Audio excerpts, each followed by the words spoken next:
It is time for a World Championship final edition of Studs and Duds. Last week I chimed in with myself, but there's only two teams left in the final. I did. I picked my own studs. I picked my own duds. But wow. How'd that work out for you? I was not great. I was overstepping my bounds, and now I'm just going to leave it to the professionals here. So Phreak, Mr. Knowledgeable. Yeah. Studs and duds. Who are they and why?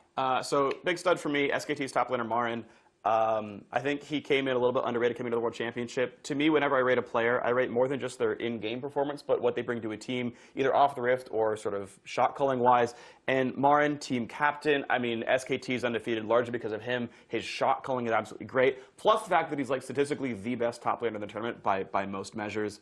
Highest CSD at 10, highest CSD at 20, you know, top 3 in terms of damage and whatnot. So I mean, this guy is just absolutely incredible. Meanwhile, anything he can't do.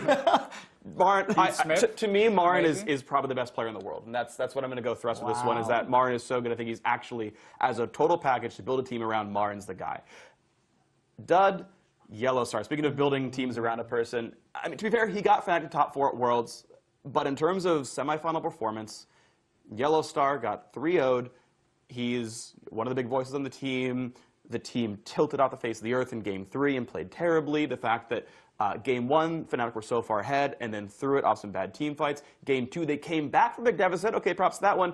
And then again, it was still winnable. Once again, lost in bad team fights. And you know, he's getting the clutch calls right most of the time. But as your competition gets better, 1 or 2 mistakes is enough to lose you the game. And so Yellow Star, as a big voice, not leading the team well enough, is my dud. Yeah, I think that's fair. It's hard to hear as a European, but the truth is often harsh.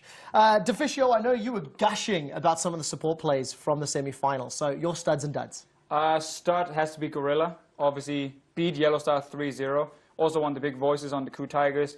But I mainly like the fact that Gorilla and Hojin together are like the backbone when it comes to setting up these very, very, very smart counter plays Coup Tigers have. Always been able to read where's the action going to happen, how do they counter it. I think Gorilla has shown a fantastic champion pool. I hope he even plays like Vega support in the final. Potentially he was the guy who got it nerfed in the first place. This guy can do like everything. He's a strong laner, he's great at roaming, he's fantastic in team fights. So I think he's like the total package. And I would honestly say he's the best support in the world right now. So judging from semi-final, judging from the rest of the tournament, he's my stud. Shout out to Smep. I mean, we have to do it. The guy was amazing, but it was too easy to take him.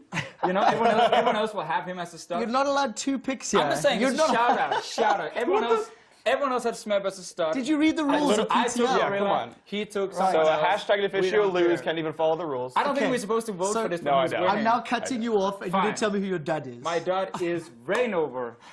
And wow, picking a Fnatic. I know, but so Reignover.